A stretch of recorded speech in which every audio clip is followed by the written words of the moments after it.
Part की शुरुआत में यूजू और उसकी मॉम बात कर रही होती है और उसकी मॉम कहती है, लेकिन अभी तुम्हें क्यों जाना है।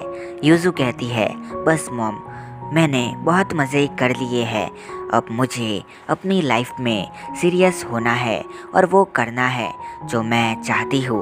उसकी मॉम कहती है, ठीक है, तुम्हें जो करना है वो करो, लेकिन मैं चान को भी इसके बारे में बता देना। यूजू कहती है, अब मेरा और उसका कोई भी रिश्ता नहीं है, तो मुझे नहीं लगता है कि उसे बताना ज़रूरी होगा। ठीक है, इसकी मॉम कहती है, तुम ये सब क्यों कह रही हो यूजू, मुझे कुछ समझ नहीं आ रहा है, और तुम दोनों वैसे भी स्टेप सिस्टर तो हो ही। और यूजू कहती है, मुझे भी समझ नहीं आया, वैसे मुझे अब अपना सामान पैक करना है, और अपने कमरे में चली जाती है और सामान को पैक करने लगती है। फिर हमें मेचान दिखाई जाती है जो कि स्कूल में काम कर रही थी, और तभी उसकी मॉम का कॉल आता है और मेचान कहती है, हाँ मॉम बोलिए। उसकी मॉम कहती है कि यूजू कहीं पर जा रही है। मेचान कहती है, कहाँ पर, और इसकी मॉम कहती है कि वो फैशन डिज़ाइनर बनना चाहती है, जिसके लिए वो किसी को ज्वाइन करने वाली है। मेचान कहती है, तो उसे जाने दो, जो वो करना चाहती है करने दो। उसकी मॉम कहती है, लेकिन मेचान वो काफ़ी दूर जा रही है। मेचान कहती है, तो जाने दीजिए ना, आप चिंता क्यों कर रही हो, वैसे भी वो छोटी बच्ची नहीं है और मुझे काम करना है, बाय मॉम, और कॉल कट कर देती है। फिर वो कहती है, लगता है यूजू अब बड़ी हो गई है, वैसे भी अच्छा है, और अब मैं उम्मीद करती हूँ कि वो जहाँ पर भी रहे वो खुश रहे। जिसके बाद अपने में चान का असिस्टेंट आता है जो कि एक लड़का था और उसका नाम कागनो होता है, जो कि अपने साथ कुछ डॉक्यूमेंट लेके आया है। और अपनी मेचान कहती है, जो मैंने कहा था वो बदलाव तुमने इसके अंदर कर दिए। और कागनो कहता है, हाँ मैम, लेकिन कुछ ऐसे रूल हैं जिनको ग्रैंडपा आपके बदलने से मना कर रहे हैं। मेचान कहती है, कौन से रूल से मना कर रहे हैं। कागनो कहता है, वो मेकअप, बालों को डाई करना, लिपस्टिक, एसेसरीज़, वो शूज़ वगैरह। और मेचान कहती है, तुम बस ऐड करवा लो, मैं उनसे बात कर लूँगी। कागनो कहता है, ठीक है मैम। और जिसके दूसरे दिन पर हम देखते हैं कि स्टेशन पर अपनी मासूरी, हारुमी, हिमिको, यूजू की मॉम सारा और नीना अपने यूजू को गुड बाय करने आए होते हैं। सारा कहती है, दूर जाना ज़रूरी है क्या यूजू, और यूजू कहती है कि वो बेस्ट फैशन डिज़ाइनर है, अगर मैं उनको असिस्ट करूँगी तो मुझे भी काफ़ी कुछ सीखने को मिलेगा, तो जाना ज़रूरी है। मात्सुरी कहती है, तो अब तुम हमें कब मिलने आने वाली हो यूजू, और यूजू यहाँ पर कुछ भी नहीं कहती है। हारुमी कहती है, कुछ बोलो यूजू। यूजू कहती है, अब मैं वापस नहीं आना चाहती हूँ। उसकी मॉम कहती है, लेकिन क्यों। यूजू कहती है, वो कोई सा रीज़न है, छोड़ो, वैसे भी मुझे हंसते हुए गुड बाय करो। और मात्सुरी कहती है, वैसे यूजू अभी ट्रेन आने में 1 घंटा पड़ा है। यूजू कहती है, मैं थोड़ी देर बैठना चाहती हूँ, यहाँ पर मेचान आने वाली है और मुझे उससे कुछ बात करनी है। जिसके बाद ये सभी अपने यूजू को गुड बाय करके चले जाते हैं, और हारुमी अभी भी अपने यूजू के पास बैठी थी। एंड वो कहती है, तुम हमें छोड़कर क्यों जाना चाहती हो, मुझे बताओ, मैं तुम्हारी बेस्ट फ्रेंड हूँ। और यूजू कहती है, तुम्हें पता है कि मैं से कितना प्यार करती हूँ, लेकिन वो मुझे अवॉइड कर रही है। मैंने उसे आने के लिए वॉइस मैसेज भेजा था, लेकिन वो नहीं आई। हारुमी कहती है, वो स्कूल में बिज़ी होगी, उसने चेयरमैन की पोस्ट ले ली है ना, तो उसने देखा नहीं होगा। यूजू कहती है, मैंने वो मैसेज रात से डाला है, तो क्या उसने अभी तक नहीं देखा होगा। हारुमी कहती है, वो छोड़ो, वैसे तुम क्या करना चाहती हो। यूजू कहती है, जो मैंने कहा, अगर मैं इसमें अपना फोकस लगाऊंगी तो मेरा ध्यान मेचान से हट जाएगा। अगर मैं कुछ नहीं करूंगी तो मुझे मेचान काफ़ी याद आएगी और मैं उसके बिना नहीं रह पाऊंगी, तो मुझे उससे दूर होना होगा और मैं उससे डिस्ट्रैक्ट हो पाऊंगी। एंड मुझे पता है कि जब उसका मन होगा तब वो मुझसे बात ज़रूर करेगी। जिसके बाद हम मेचान को देखते हैं जो कि अभी भी स्कूल में काम कर रही होती है और वो रात से सोई नहीं थी और उसने सच में अपने युजू का मैसेज नहीं देखा होता है। फिर मेचान टाइम देखने के लिए अपने फ़ोन को देखती है और उसमें उसे दिखता है अपने युजू का भेजा हुआ वॉइस मैसेज और मेचान उसे सुनती है। जिसके तुरंत बाद वो अपने ड्राइवर को बुलाती है कार निकालने को, लेकिन आज ड्राइवर नहीं था और वो किसी स्टूडेंट से उसकी साइकिल मांगती है और स्टेशन की तरफ जाने लगती है। अब युजू का वॉइस मैसेज प्ले होता है जिसे मेचान सुन रही थी कि मेचान, मुझे नहीं पता है कि तुम इस वॉइस मैसेज को सुन भी रही हो या फिर नहीं, लेकिन तुम्हें पता है कि मैं तुमसे बहुत प्यार करती हूँ और मैं हमेशा यही सोचती थी, लेकिन जब से तुमने वो कहा है तब से मुझे ऐसा लगता है कि मैं ही पागल थी और मैं ही थी जो कि तुम्हें परेशान कर रही थी। लेकिन अब नहीं, मैं तुम्हें परेशान नहीं करूँगी। बस जाने से पहले मैं तुम्हें आखिरी बार देखना चाहती हूँ और हाँ, मैं हमेशा के लिए यहाँ से जा रही हूँ। एक और बात, मॉम को अपने पास रखना और थैंक यू जो भी तुमने मेरे लिए अब तक किया। Goodbye forever and I love you और मुझे खोजने मत आना, बाय। और फिर मेचान फाइनली स्टेशन पर पहुंच जाती है और उस साइकिल को पार्क करके अपने अंदर जाती है जहां पर युजू बैठी थी ट्रेन का इंतज़ार करके। और मेचान जाते ही उसे 2 लाफे लगा देती है और कहती है, तुम्हारी हिम्मत कैसे हुई मुझे छोड़ के जाने की। युजू कहती है, तुमने ही तो कहा था ना कि हमारा क्या रिश्ता है, मैं जो चाहूँ वो कर सकती हूँ। मेचान कहती है, लेकिन वो बात मैंने गुस्से में करी थी। युजू कहती है, लेकिन मैंने ये फ़ैसला पूरी शांति से लिया है और मैं चाह रही हूँ, मुझे तुम्हें देखना था और मैंने अब तुम्हें देख लिया है, अब मैं जा सकती हूँ। मेचान कहती है, युजू युजू। और तभी ट्रेन भी आ जाती है और युजू अपने बैग को लेके जाने लगती है और मेचान इसे पीछे से देख रही होती है। तभी युजू भागकर पीछे आती है और अपनी मेचान को ज़ोर से हक कर लेती है और तब उसे रोते हुए किस कर लेती है। अब इन दोनों के आंखों में आंसू होते हैं और अपनी युजू आंसू को छिपाते हुए बैग लेके ट्रेन में चढ़ जाती है। वो मेचान को देखकर एक नमी वाली स्माइल देती है और अपनी मेचान कुछ भी नहीं कर पाती है और ट्रेन चली जाती है। तब युजू वही डायलॉग मारती है, वो आखिरी बार था जब मैंने मेचान को देखा था। और मेचान भी कहती है, आखिरी बार था। मेचान खड़ी होती है और कहती है, मैं उम्मीद करती हूँ तुम जहाँ भी जाओगी वहाँ पर खुश रहोगी, बस खुश रहोगी। और यहाँ से जाने लगती है। जिसके बाद हम युजू को देखते हैं जो कि अपनी मंजिल तक पहुँच गई होती है, यानी कि उस जगह पर जहाँ पर अपने युजू को किसी को आशिष्ट करना था। और युजू उस घर में जाती है जहाँ पर सीढ़ियाँ होती है सामने। युजू कहती है, कोई है? और ऊपर से आवाज़ आती है कि तुम युजू आहिरा हो ना, ऊपर आ जाओ, मैं ऊपर ही हूँ। और तब अपनी युजू बैग लेके ऊपर जाती है और यहाँ पर एक बंदा होता है जो कि कहता है, मेरा नाम ससाकी है और तुम्हारा नाम तो युजू है, मुझे पता है। और युजू कहती है, गुड मॉर्निंग सेंसे। और ये बंदा कहता है, अच्छा तो डिसिप्लिन तुम्हारे लिए अच्छी बात है, तुम कहाँ से हो? युजू जहाँ से आई है उस जगह का नाम बताती है और ससाकी कहता है, ठीक है, वैसे तुम मेरी अपॉइंटमेंट और नाश्ता वगैरह का तो कर लोगी ना? युजू कहती है, ठीक है, मैं कर लूँगी और मैं कर सकती हूँ सब कुछ।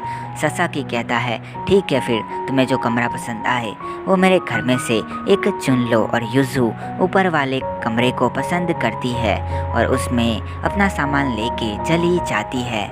और युजू फ्रेश होने के लिए बाथरूम में चली जाती है और यहाँ पर अपने मेचान का कॉल आता है, पर युजू बाथरूम में होने की वजह से कॉल नहीं उठाती है। और इधर मेचान को लगता है कि युजू उससे बात नहीं करना चाहती है, तो उसे भी अब कॉल नहीं करना चाहिए। फिर थोड़ा सा टाइम बीतता है और यूजू अपने ससाकी के साथ मिलके फैशन डिज़ाइनिंग के बारे में काफ़ी कुछ जानती है और ससाकी की काफ़ी हेल्प करती है। यूजू और ससाकी काफ़ी सारे फैशन शो में भी जाते हैं जहाँ पर इनके काफ़ी अच्छे नंबर आते हैं कि फर्स्ट प्राइज़, सेकंड प्राइज़ और थर्ड प्राइज़ में इनका नाम हमेशा रहता है। और अपने यूजू और ससाकी दिन ब दिन सक्सेस हो रहे होते हैं। और यहाँ पर अपनी मे चान भी अपने स्कूल को टॉप 10 स्कूल में शामिल कर देती है जस्ट इन 6 मंथ। हाँ, 6 मंथ ही हुए हैं अभी। जू और मे चान ने अभी तक एक दूसरे को नहीं देखा है, ना ही कॉल किया है।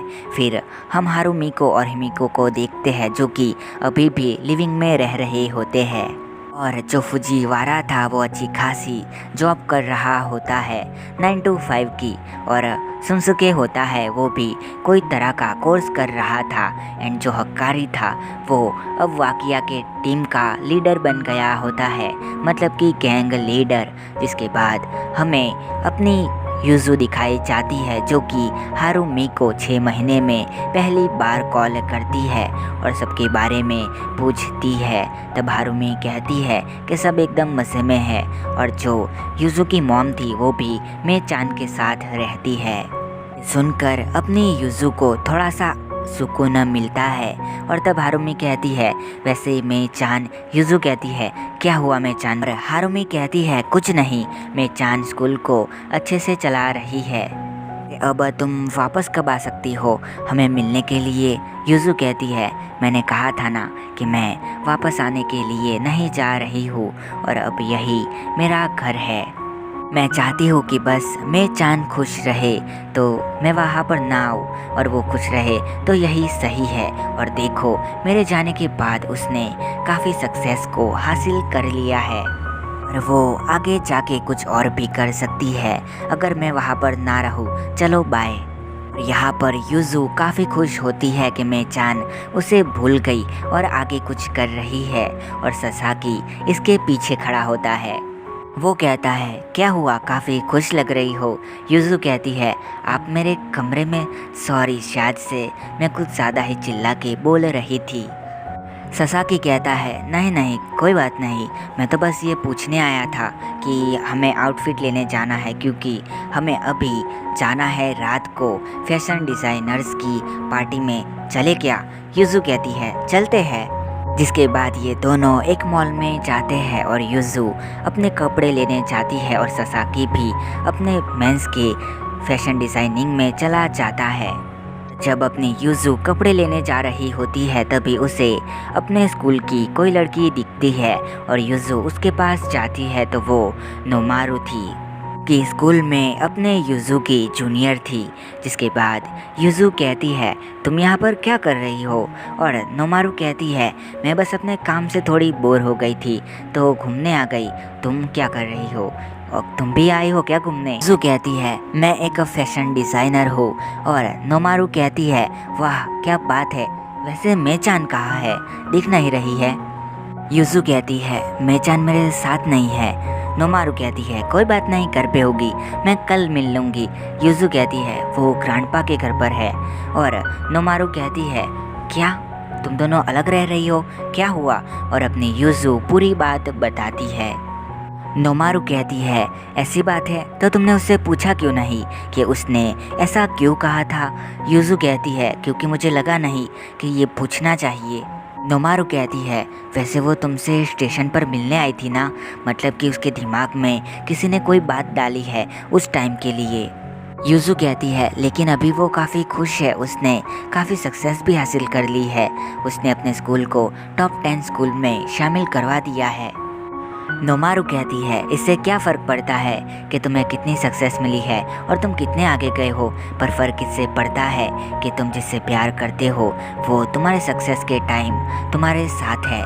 इससे हमारी खुशी दुगनी हो जाती है। यूजू कहती है हाँ लेकिन मे चान के दिमाग में ऐसी बातें किसने डाली होगी, वो कैसे पता चलेगा? नोमारू कहती है मुझे नहीं पता है लेकिन कोई आइडिया मेरे दिमाग में आता है तो मैं तुम्हें ज़रूर से बताऊंगी। सॉरी, मुझे अपना घर भी साफ करना है तो मुझे जाना होगा, गुड बाय, और यहाँ से चली जाती है। फिर ससाकी आता है और कहता है तुमने कपड़े ले लिए। यूजू कहती है सॉरी, मैं अपने फ्रेंड से बात कर रही थी तो भूल गई।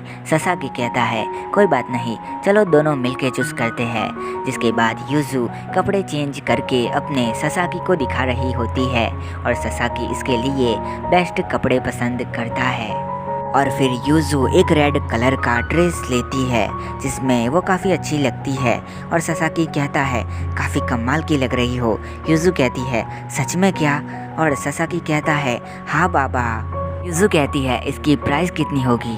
और सेलर बताती है कि इसकी कीमत 30K येन है और यूजू कहती है ये तो काफ़ी है और फिर इस ड्रेस को यहीं पर रख देती है। और वो कहती है वैसे भी मैंने अपने कपड़े ले लिए हैं तो ज़्यादा खर्चा करना सही नहीं होगा, चलिए, और यहाँ से जाने लगती है। जिसके बाद ये दोनों घर पे जाते हैं तब ससाकी अपने यूजू को एक बैग देता है जिसके अंदर वही रेड ड्रेस होती है। यूजू काफ़ी खुश होती है और कहती है मैंने तो इसे रख दिया था ना। ससाकी कहता है तुम पर काफ़ी अच्छा लग रहा था तो मैंने सोचा कि ले लेते हैं और ले लिया। यूजू कहती है ये तो काफ़ी महंगा है। ससाकी कहता है तुम्हें नहीं चाहिए। यूजू कहती है नहीं, ऐसी बात नहीं है, लेकिन इसके पैसे। ससाकी कहता है चिंता मत करो, तुम्हारी सैलरी से नहीं काटूंगा, बस इसे पहन लेता पार्टी में। अब वो रात आ जाती है पार्टी वाली और यूजू अपने कमरे में रेडी हो रही होती है और ससाकी ब्लैक सूट में अपने यूजू का नीचे वेट कर रहा होता है और यूजू एकदम परफेक्ट रेडी होके उस रेड ड्रेस में सीढ़ियों पर आती है। ससाकी कहता है ये तो उस दिन से भी ज़्यादा बढ़िया लग रहा है, ब्यूटीफुल। चलते हैं, लेट हो रहा है और यहाँ पर अपनी हारुमी मेचान से बात करने आई होती है और कहती है वैसे यूजू का कॉल आया था। मेचान कहती है वो कैसी है?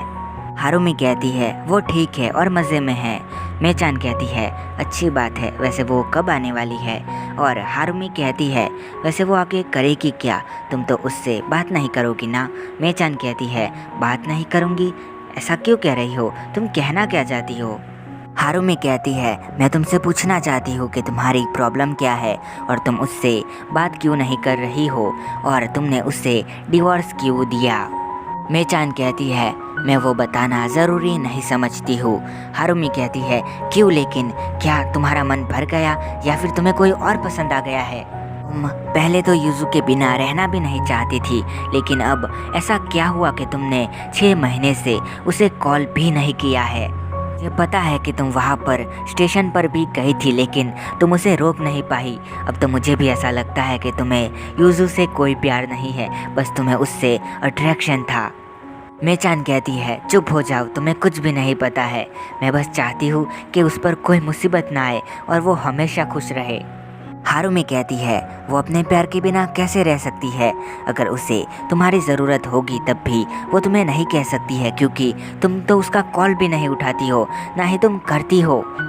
जान इंसान कुछ चीज़ों के बिना रह सकता है, लेकिन जिस इंसान से वो प्यार करता है वो उससे बात ना करे तो तुम्हें पता है वो कितनी तकलीफ़ देता है।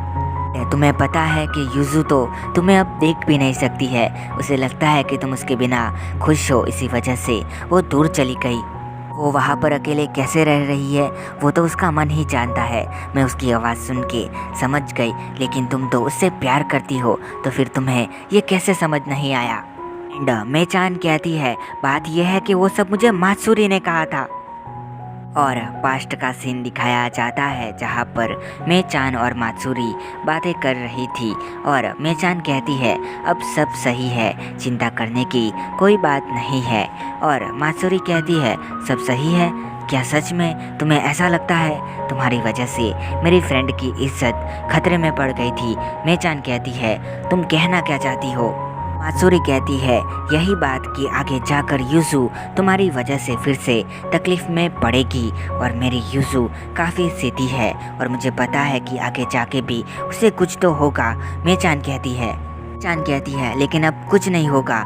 मात्सुरी कहती है चुप हो जाओ, तुम्हें लगता है कि वाकिया के मरने के बाद सब कुछ सही हो गया है, कुछ नहीं होगा आगे? और ना जाने आगे जाकर तुम्हारे कितने दुश्मन बनेंगे। और अब तो लकी और मिजुहा भी नहीं है। हाँ, फुजीवारा भी हर बार नहीं आ सकता है, उसे भी अपनी लाइफ में आगे बढ़ना है। मेचान कहती है, लेकिन मैं प्रॉमिस करती हूँ कि अब उसे कोई तकलीफ नहीं आएगी। हर प्रॉब्लम को मेरे ऊपर से होके जाना होगा। आसुरी कहती है, मुझे नहीं लगता है कि तुम युजू को बचा सकोगी। तुम्हें पता है कि जब युजू को चोट लगी थी तब तुम्हारी जान गले तक आ गई थी। मन ना करे कि आगे जाकर युजू को कुछ हो, लेकिन युजू को कुछ हुआ तो तुम्हारी जिंदगी मौत से भी बदतर हो जाएगी। और मुझे लगता है कि ऐसा आगे कुछ तो होगा। कभी भी मत सोचना कि आगे जाकर ऐसा फिर से कभी नहीं होगा। और याद रखना, अगर युजू को कुछ भी हुआ तो। और यहाँ से गुस्सा होके चली जाती है। और जब अपनी युजू इससे पूछती है तब मेचान झूठ बोल देती है और एक हफ्ते तक इसके बारे में सोचती है, जिसके बाद वो अपने युजू को डिवोर्स दे देती है। और फिर हारुमी कहती है, अच्छा तो ये बात हुई थी। वैसे मेचान, सारी मुसीबतों में खड़े रहना और हर दिक्कत में साथ देना यही प्यार है। और तुमने क्या किया? उसे अपने आप से दूर कर दिया। मेचान, अभी भी तुम्हारे पास टाइम है, उसे मना लो, वरना ऐसा होगा कि तुम्हें रियलाइज़ हो और वो किसी और की हो जाए। मेचान कहती है, क्या मतलब है कि वो किसी और की हो जाएगी? में कहती है, हाँ, युजू ससाकी नाम के बंदे के साथ काम करती है और क्या पता वो बंदा युजू को प्रपोज कर दे और युजू भी हाँ कर दे। मेचान कहती है, क्या युजू हाँ कर देगी प्रपोजल के लिए? हारुमी कहती है, मुझे कैसे पता होगा, लेकिन ये हो भी सकता है क्योंकि जब आप अकेले होते हो और आपको कोई कंधा देता है तब अपने आप उसकी तरफ खींचे चले जाते हो। इसके आगे तुम सोचो। मुझे लगा कि तुम्हें ये सब बता देना चाहिए तो मैंने बता दिया। और अब बाय। और यहाँ से चली जाती है। हाँ, इसी के साथ ये पार्ट भी ख़त्म होता है। सो मिलता है नेक्स्ट पार्ट में, तब तक के लिए बाय और सायोनारा।